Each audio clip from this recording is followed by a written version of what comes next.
Hey everyone, and I hope you all are doing really well.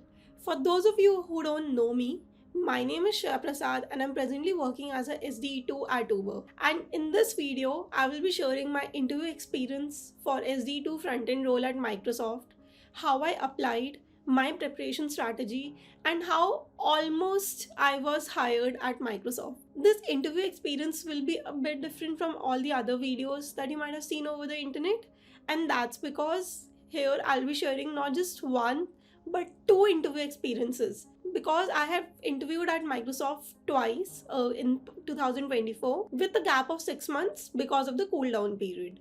So, firstly, I'll share my journey right from the very beginning. So, in January 2024, I was scrolling on LinkedIn and I saw one hiring post posted by a Microsoft employee which stated that they are actively hiring for SD2 front end role and they are looking for front end folks who have 3+ years of experience. So, since I've almost had like 2.5 to 3 years, so I shooted my shot and I reached out to that employee, sharing all my relevant details in one go, sharing my resume, the job links, the job IDs, and paragraph in third person describing why I would be a good fit for the role. So that I got a response back from that person saying that they already have a lot of resumes with them and they will try to get back to me and see if I am actually a good fit for the role in a while. So I was like, okay, sure, I'll wait. In this process of waiting, I actually had to wait for nearly 3 months. Yes, even I got ghosted, and that was my first experience of getting ghosted in a in the professional world. So yeah, finally in April, after multiple follow-ups from my side, I got a response back from that person. They were happy to take up my resume and process my candidature. But first, that person also tested my JavaScript skills verbally over a phone call so that they are also confident that okay, this person is ready for the interview. Then, officially, my first Microsoft round was scheduled in April. This entire 4 rounds took around a month to complete, and each interview happened on a weekly basis. So, there was a week long gap between each and every interview. In the first interview, they asked me a couple of JavaScript questions. So first was based on a recursive JavaScript problem, and another was based on a polyfill problem. So here, like my code correctness, what is my approach, how well I am defining my variable names, how well I'm able to explain my code. These things were like on a high level. These things were evaluated. I got a really good feedback in the first round itself. So they scheduled my second round, and that second round was based on DSA. In DSA, I was firstly asked a few theoretical questions around few data structures, their pros and cons, time and space complexity, and why do we use them, and so on. Like I felt that these were two basic questions, and then they asked me one DSA question that was based on arrays. So this was the second round. I felt like this round was it was more on a easy side, considering like if we consider the DSA problems that are asked at other FANG level companies. From second round onwards, I saw that in each and every round, I was also asked behavioral questions, situational questions, some questions around my past projects as well, testing both your tech and non-tech skills. So in the next round, that was the LLD round, they asked me to build a library based on certain requirements that involved using HTML, CSS, and JavaScript. And I was actually given nearly just 15 to 20 minutes to do this. It wasn't enough time for me to complete that question. So I think that was the first time that like I felt like there was a miss on my end due to the time constraint. And after the interview, I realized that this question involved using factory design pattern. So I was sort of beating my head like, why was I not able to figure this out during the interview? But then I felt like it's fine. Like, I think given the time constraint, it was the best that I could have done. Yeah, that was the LLD round. And then finally, the HM round happened.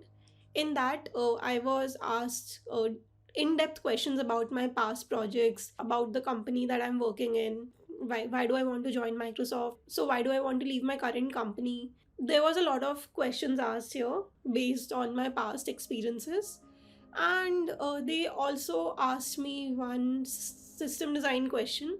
It was very open ended, and honestly, they just wanted to check my thought process instead of coming to a very conclusive answer. And yeah, then I had to wait for like nearly 2 weeks before getting a response. And then in that, I got a response that that I was not selected finally.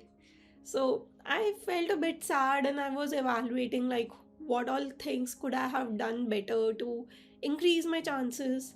Because I know that my tech rounds went really well. I felt like my HM round, the project discussion round especially, I felt like I could have prepared a lot more. I think I just winged it uh, on the spot.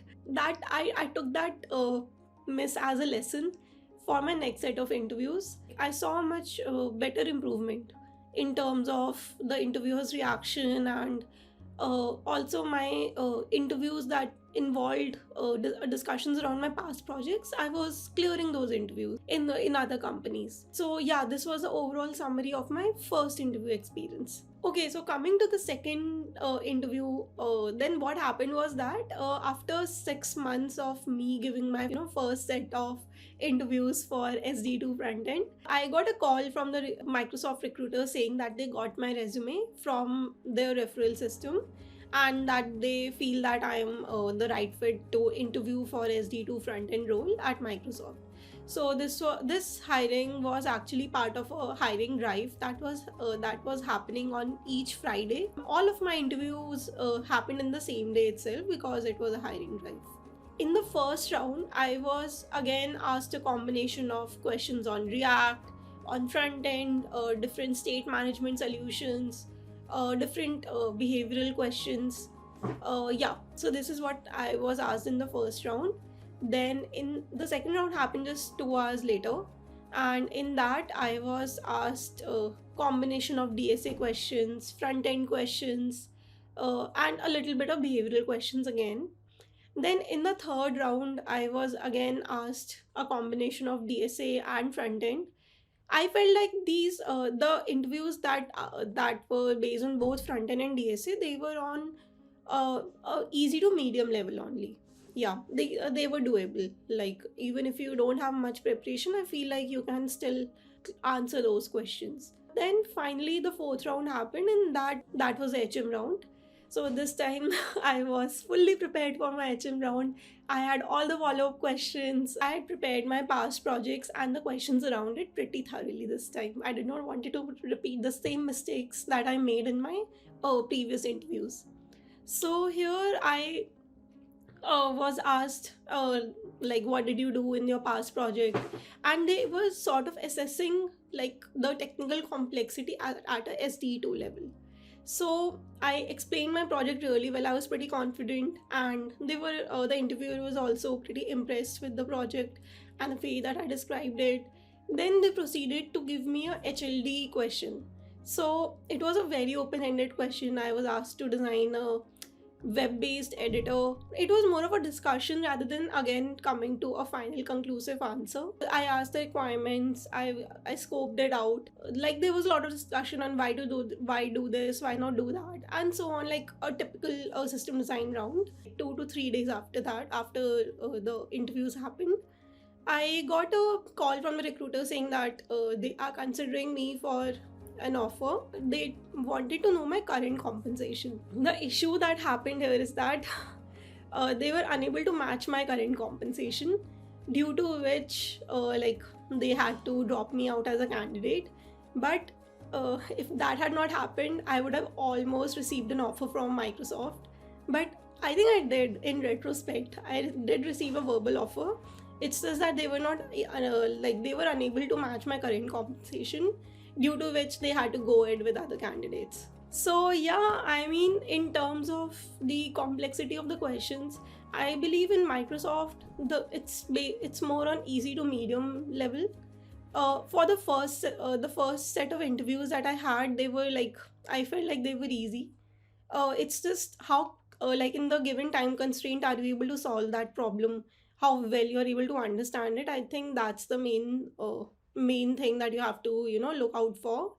But the second set of interview that I gave, that the team that interviewed me was different from the team that interviewed me in the first time. And in the second one, I think the questions were a bit complex. In like the front end questions were a bit complex as compared to the first set of interviews. There was a repetition of question, like I was always asked questions on Stack, I was always asked questions on React and different state management solutions. The one thing that I've seen with Microsoft is that there is no fixed pattern or a fixed template that you could follow for preparing for front end interviews at Microsoft. It's all dependent on the team.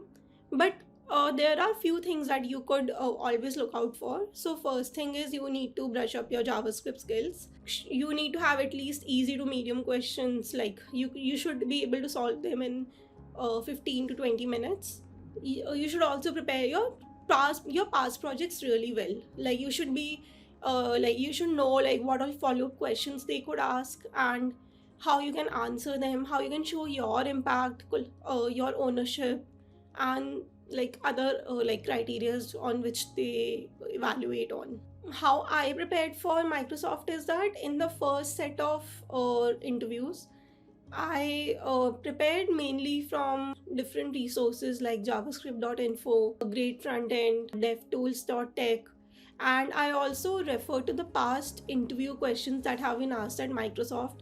Although I could not find many front end questions over the internet, but I prepared a list of the questions that I felt could be asked, because I saw that those questions were being asked by many companies. Yeah, like I think I got a very hands-on experience in that domain, because I was also working with JavaScript daily, and because I was also getting 1 week to prepare for each round. So I utilized that time fully to prepare for each and every round. Not that confident with my DSA prep, but the level of question that they asked, I mean, I felt like it was doable.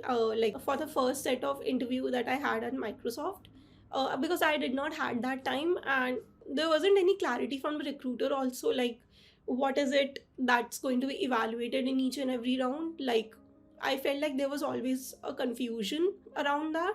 I thought that okay, whatever I know, like I should just focus on that, and I cannot take up any new topic right now. And when there's just when you are just at the final stages of your prep, so I felt like it's fine.